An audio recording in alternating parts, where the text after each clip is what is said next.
Hello friends. तो हम लोग कल वाले क्लास में दो न्यूमेरिकल हम लोगों ने किया था। हम लोग फिर आज 2-3 न्यूमेरिकल करते हैं। 2-3 दिन इस वाले वीक में हम लोग न्यूमेरिकल ही कर लेते हैं। तो इस बार में न्यूमेरिकल कर लेते हैं, उसके बाद जो बचेगा अगले टर्न पे हम लोग थियरी और इसका पूरा न्यूमेरिकल कंप्लीट कर लेंगे। ये चैप्टर भी पूरी तरह से कंप्लीट कर लेंगे, ठीक है। तो देखिए आज हम लोग ये क्वेश्चन उठाए हैं कि एक वृत्ताकार मृदु इस्पात की, थोड़ा सा कल से थोड़ा सोचने वाले क्वेश्चन पे आज मैटर पे बात कर रहे हैं। अभी हमने आपसे कहा कि हम ऐसे ही आपको क्लास दे रहे हैं, अभी ऐसे ही न्यूमेरिकल सॉल्व करा रहे हैं, फिर आपको हम बिल्कुल सीरियल से आपके एक्सरसाइज के ही क्वेश्चन हैं, लेकिन सीरियल से भी नहीं करा रहे। अभी थोड़ा थोड़ा जैसे जैसे क्वेश्चन है वैसे 2-4-6 करा देते हैं, फिर आपको क्वेश्चन भेज देंगे तो आप उसमें से देख लीजिएगा कौन कौन सा क्वेश्चन हम लोग सॉल्व कर चुके हैं, फिर हम लोग जो बचा रहेगा सीरियल से वो सॉल्व करेंगे। तो एक क्वेश्चन है, एक वृत्ताकार मृदु इस्पात की छड़ पर 30 किलो न्यूटन का अक्षीय तनाव भार कार्य कर रहा है। मतलब एक ये वृत्ताकार सेक्शन हमको पता हो गया कि एक वृत्ताकार काट वाली है। देखिए वृत्ताकार भी हो सकता है, आयताकार भी हो सकता है, वर्गाकार भी हो सकता है। तो ये हमें पता हो गया कि वो सेक्शन कैसा है, सर्कुलर है, एक वृत्ताकार है, ठीक है। मृदु इस्पात मतलब माइल्ड स्टील। एक सर्कुलर सेक्शन, एक वृत्ताकार सेक्शन का हमारा कोई छड़ है, मृदु इस्पात का छड़ है, जिस पर 30 किलो न्यूटन का भार तनाव में कार्य कर रहा है, तनाव भार कार्य कर रहा है, ठीक है। यदि छड़ में प्रतिबल, कितना बल कार्य कर रहा है भाई, 30 किलो न्यूटन बल के कारण, अगर उस छड़ पर 30 किलो न्यूटन का बल कार्य कर रहा हो तो उस बल के कारण उस छड़ में प्रतिबल कितना मिल रहा है, 382 न्यूटन पर mm स्क्वायर, 382 न्यूटन पर mm स्क्वायर प्रतिबल आता है। तथा छड़ के लिए पाइजन अनुपात, पाइजन अनुपात आपको पढ़ाया गया है, याद आ रहा है, पाइजन अनुपात आपको पढ़ाया जा चुका है। उसी पाइजन अनुपात का मान कितना दिया है, 0.25। और पाइजन अनुपात का कोई मात्रक नहीं होता, आप जाके थियरी देख लीजिए वहां कि पाइजन अनुपात जो होता है वो पार्श्व विकृति बटा लंबाई में विकृति, दोनों विकृतियों का अनुपात होता है। इसलिए दोनों मात्रक कैंसिल होकर पाइजन अनुपात का कोई भी मात्रक नहीं होता। ये एक रेशियो है, इसलिए इनका कोई मात्रक नहीं होता, इसलिए डायरेक्ट दिया हुआ 0.25 बिना किसी मात्रक का, क्लियर। और E का मान दिया हुआ है उस छड़ का, E का मान दिया हुआ 2×10⁵ न्यूटन पर mm स्क्वायर। और वैसे भी आप स्टील के लिए हमने आपको कहा है कि आप बिल्कुल याद कर लो कि इस्पात के लिए या मृदु इस्पात के लिए यंग मापांक या यंग मॉड्यूलस का मान, कैपिटल E का मान 2 × 10⁵ न्यूटन पर mm स्क्वायर होता है। ये आपको हमेशा याद रहना चाहिए, ठीक है। इतना हो तो ज्ञात करना है, क्या क्या ज्ञात करना है, छड़ का व्यास पूछ रहा है। और छड़ का व्यास मतलब छड़ है कैसा, वृत्ताकार काट वाला है, उसका व्यास पूछ रहा है। और इस बार वो सॉलिड सेक्शन का है, ठीक है। एक वृत्ताकार मृदु इस्पात की छड़, कहीं पे वो खोखला नहीं है, सॉलिड है, तो छड़ का व्यास मतलब स्मॉल d पूछ रहा है। छड़ में अनुदैर्ध्य विकृति, अनुदैर्ध्य विकृति या रेखीय विकृति या longitudinal strain, linear strain, normal strain, ये ढेर सारा नाम लिखवाया गया था। जब आपको विकृति के प्रकार, टाइप्स ऑफ स्ट्रेन पढ़ाया गया होगा तो उसमें पहली विकृति अनुदैर्ध्य विकृति रही होगी, या उसी को लॉन्गिट्यूडनल कहते हैं, या उसी को नॉर्मल स्ट्रेन कहते हैं, या रेखीय विकृति कहते हैं, लीनियर स्ट्रेन कहते हैं। याद आया, वो वाली विकृति आपसे पूछ रहा है। और छड़ के व्यास में कमी, छड़ के व्यास में कमी मतलब छड़ के व्यास में कितना परिवर्तन होता है, छड़ की लंबाई में परिवर्तन नहीं पूछ रहा, छड़ के व्यास में कमी। ऐसे आपको कम समझ में आ रहा है, हम यहां से लिखते हैं जो हमको दिया हुआ है, ठीक है। अब यहां से हम सॉल्व कर रहे हैं, जो हमारा गिवन है, जो हमारा डाटा है वो क्या क्या दिया है। एक वृत्ताकार मृदु इस्पात की छड़ पर 30 किलो न्यूटन का अक्षीय तनाव भार कार्य कर रहा है। इसका मतलब ये है कि हमको बल दिया है 30 किलो न्यूटन का। यदि छड़ में प्रतिबल, प्रतिबल को किससे लिखते हैं, P से, P बराबर दिया है 382 न्यूटन पर mm स्क्वायर। छड़ के लिए पाइजन अनुपात, पाइजन अनुपात को 1/m से लिखते हैं या म्यू से लिखते हैं, आपको बताया जा चुका है। आप थ्योरी खोल के देखेंगे तो म्यू से किसको प्रदर्शित करते हैं, पाइजन अनुपात को, तो म्यू बराबर दिया हुआ है 0.25। तथा E का मान, यंग मापांक का मान स्टील के लिए आपको ये तो हमेशा याद ही रहना चाहिए, 2×10⁵ न्यूटन पर mm स्क्वायर। तो ज्ञात क्या करना है, छड़ का व्यास, सॉलिड है, सॉलिड सेक्शन का वृत्ताकार काट है, इसका मतलब व्यास मतलब डी पता करना है। छड़ में अनुदैर्ध्य विकृति, अनुदैर्ध्य विकृति, रेखीय विकृति आपको पढ़ाया गया था। ईल longitudinal strain delta L by L, यही तो होती है लॉन्गिट्यूडनल स्ट्रेन। नहीं याद आ रहा है तो आपको बताया गया था, याद आ रहा है? एक छड़ था जिसको एक सिरे पर फिक्स करके F मान का तनाव बल लगाकर L लंबाई थी, इसको खींचा गया था तो डेल्टा L परिवर्तन हुआ था। लंबाई की दिशा में होने वाला परिवर्तन या लंबाई की दिशा में होने वाली विकृति अनुदैर्ध्य विकृति कहलाती है, जो E बराबर डेल्टा L बाई L के बराबर होती है। इसका मतलब कि पहला नंबर पूछा छड़ का व्यास बताइए, दूसरा छड़ में अनुदैर्ध्य विकृति मतलब ईएल या ई, दोनों बात वही है। ई से भी लिखते हैं अनुदैर्ध्य विकृति को या ईएल से भी लिखते हैं। लॉन्गिट्यूडनल स्ट्रेन, लॉन्गिट्यूडनल का मतलब अनुदैर्ध्य, तो अनुदैर्ध्य विकृति हमको बताना है। उसके बाद तीसरा बताना है छड़ के व्यास में कमी। अगर हम आपको कहें कि लंबाई में कितनी कमी या लंबाई में कितनी वृद्धि तो डेल्टा एल होता है, उसी प्रकार से छड़ के व्यास में कमी मतलब कि डेल्टा डी पूछ रहा है। ठीक है, डी पूछ रहा है, उसका व्यास कितना होगा, लंबाई में विकृति या अनुदैर्ध्य विकृति कितना होगा और उसके व्यास में कितना परिवर्तन होगा या उसके व्यास में कितना कमी। तो व्यास में कमी डेल्टा डी, लंबाई में कमी डेल्टा एल, लंबाई में परिवर्तन डेल्टा एल और व्यास में परिवर्तन डेल्टा डी। क्लियर हुआ? तो ये हमारा तीन चीजें हमको बताएंगे। ठीक है, अब देखिए हम इस पे नजर पहले डाल लें कि क्या हमारा एक ही मात्रक में दिया है या नहीं है।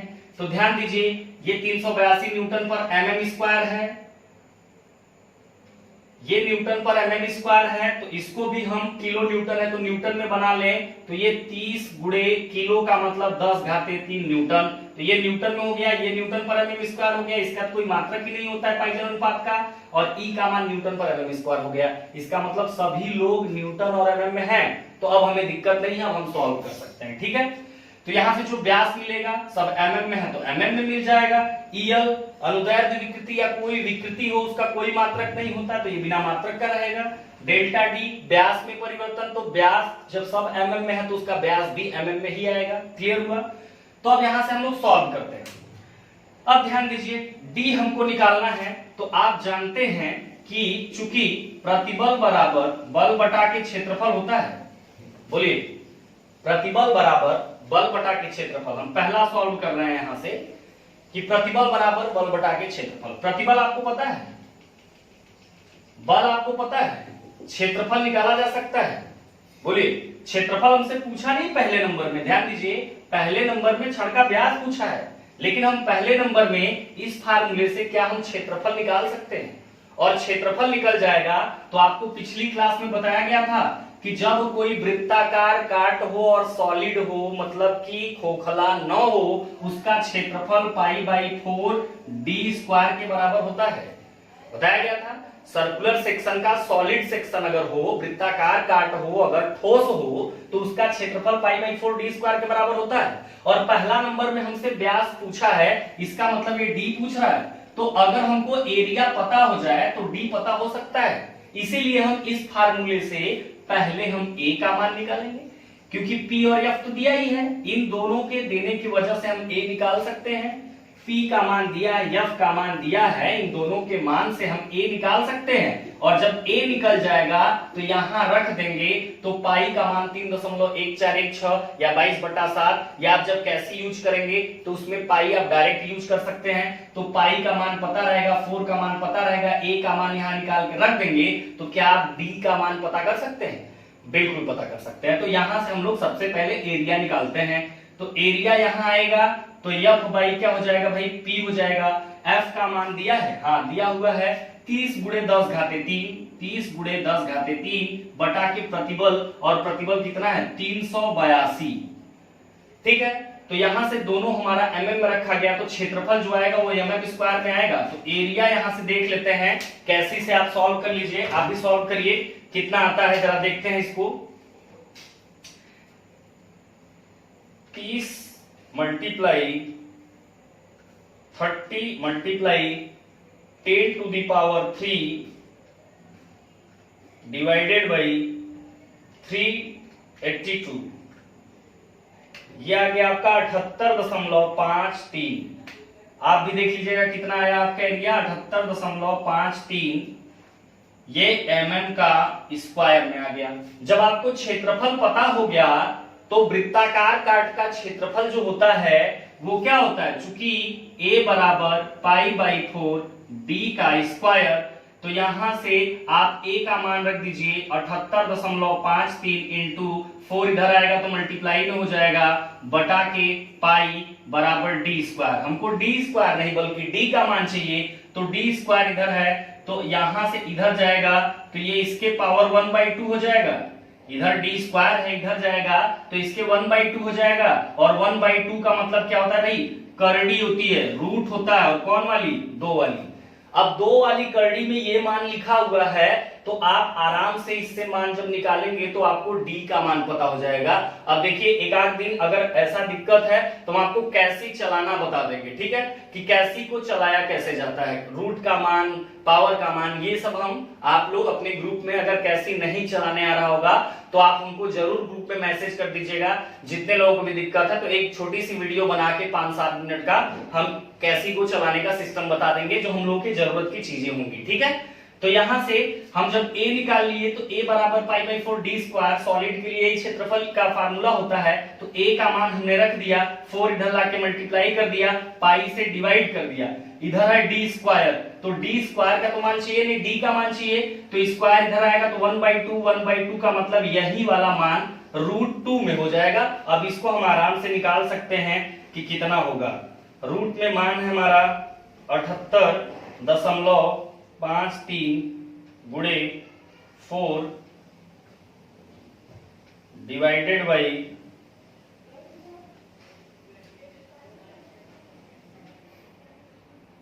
यहां से फिर से कर लेते हैं,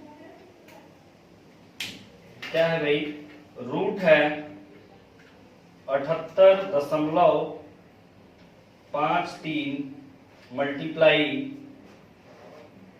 4, 78.53 मल्टीप्लाई के 4 डिवाइडेड बाई पाई,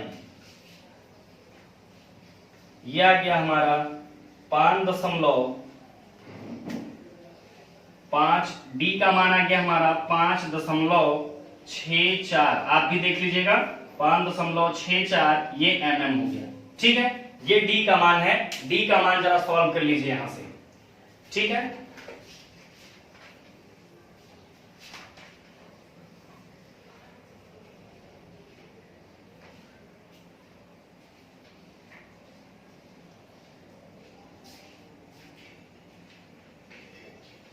गलत आ रहा है क्या,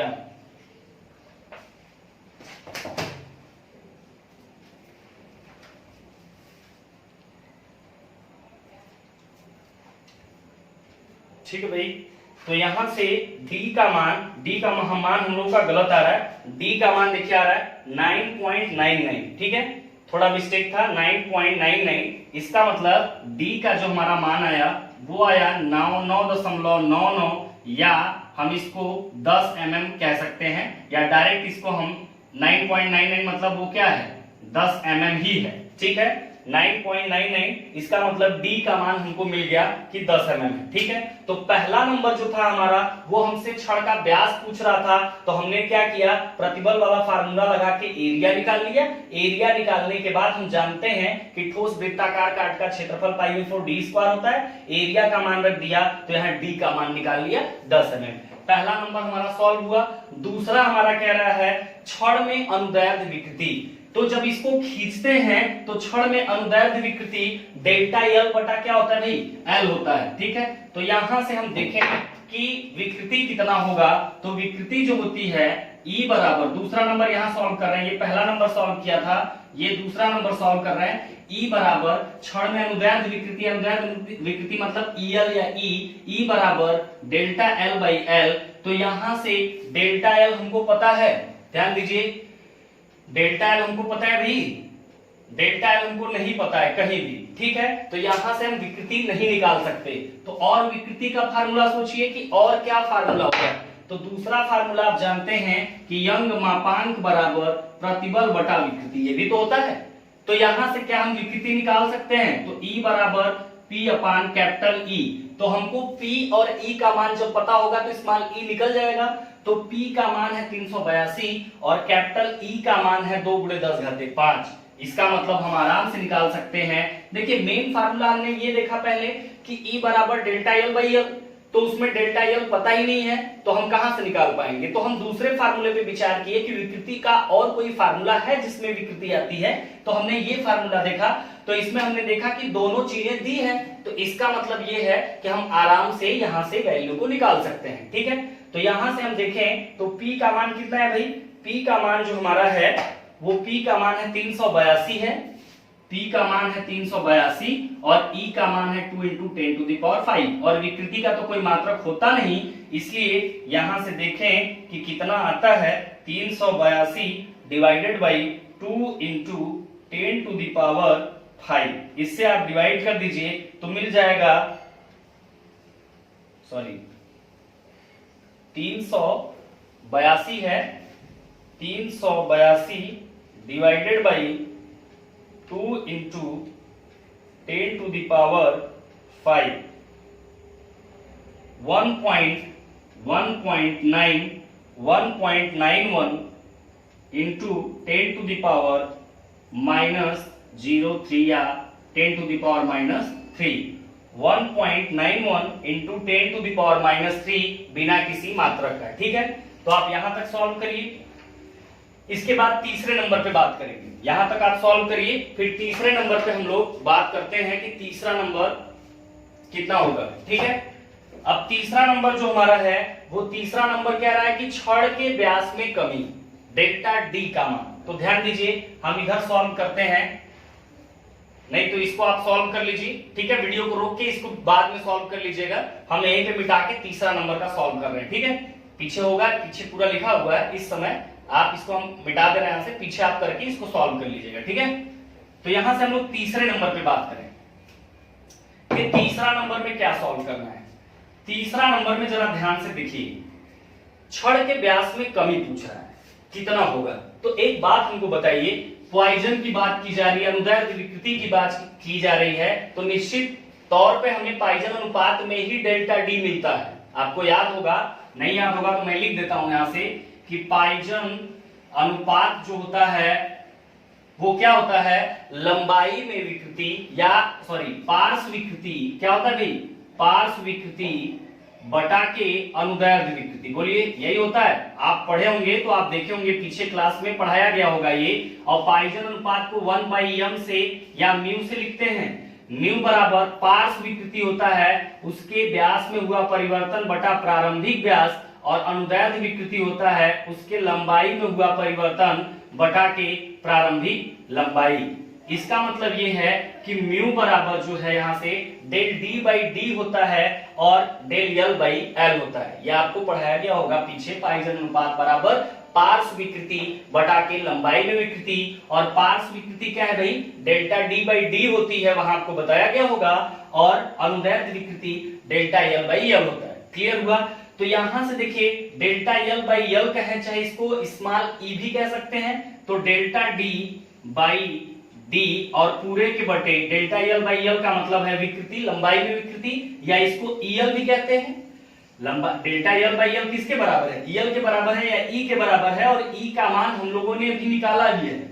ठीक है, तो इसको ई रहने देते हैं। म्यू, म्यू क्या है, पॉइजन अनुपात है। क्या पॉइजन अनुपात का मान दिया हुआ है, हाँ बिल्कुल दिया हुआ है, कितना है 0.25 पॉइजन अनुपात का मान, और डेल्टा डी का मान हमें पता ही करना है, और डी का मान हम लोगों ने अभी निकाला था 10 mm। ठीक है, तो यहां से डेल्टा डी हमको पता करना है, तो डेल्टा डी बराबर, ये डी नीचे चला आएगा, या एक स्टेप और कर लेते हैं, म्यू बराबर डेल्टा डी, ये नीचे चला आएगा तो ई इंटू के डी, या डेल डी बराबर, ये दोनों इधर आके मल्टीप्लाई हो जाएंगे, तो म्यू इंटू ई इंटू के स्मॉल डी, और म्यू का मान हमें दिया है पॉइजन अनुपात का मान 0.25, ई का मान हमने निकाला है 1.91 इंटू के 10⁻⁻3, ये निकाला है, और डी का मान कितना निकाला है, 10 निकाला है।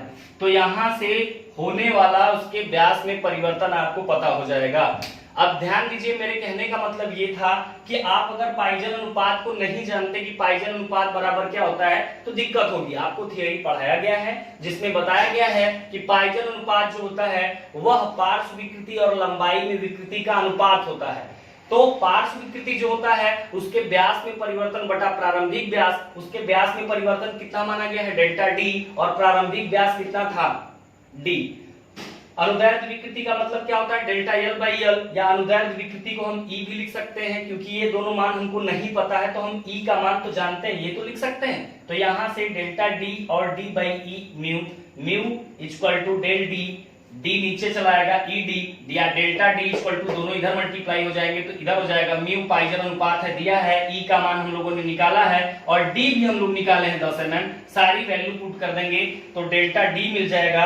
अब इसको देखें कितना मिलता है 0.25 multiply 1.91 multiply 10 to the power -3 multiply 10, यह आ गया 4 ये आ गया आपका 0.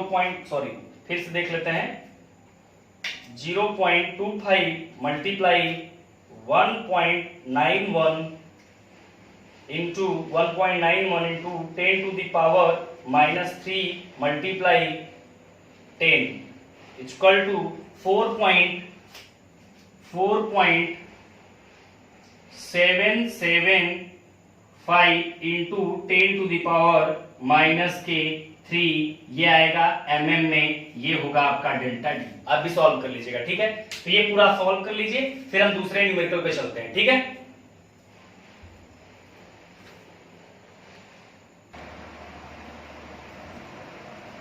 ठीक है भाई, एक अगले क्वेश्चन पे चलते हैं। एक 300 mm लंबी तथा समरूप टेपरित गोलाकार छड़, आप लोग जो अभी क्वेश्चन कराया गया है वो आप लोग वीडियो को रोक के वहीं से कर लीजिएगा या पीछे कर लीजिएगा, ठीक है। अगर उतना समय हम आपको देंगे तो बहुत ज्यादा समय हो जाएगा, ठीक है। तो आप लोग पीछे कर लेंगे तो समय कम लगेगा और हम लोग ज्यादा क्वेश्चन पढ़ पाएंगे, नहीं तो एक ही क्वेश्चन एक दिन में हो पाएगा। और थोड़ी स्पीड हम लोग अभी बनाएंगे, थोड़ा सा अभी आदत आपकी हो जाएगी तो मेरे साथ आप पढ़ने लगोगे। 40 mm तथा 60 mm है, ठीक है। पीछे करके आप वीडियो को आराम से कर सकते हैं, कोई दिक्कत नहीं है। फिर ये क्वेश्चन आप लोगों का है तो इसको हम लोग कर लेते हैं।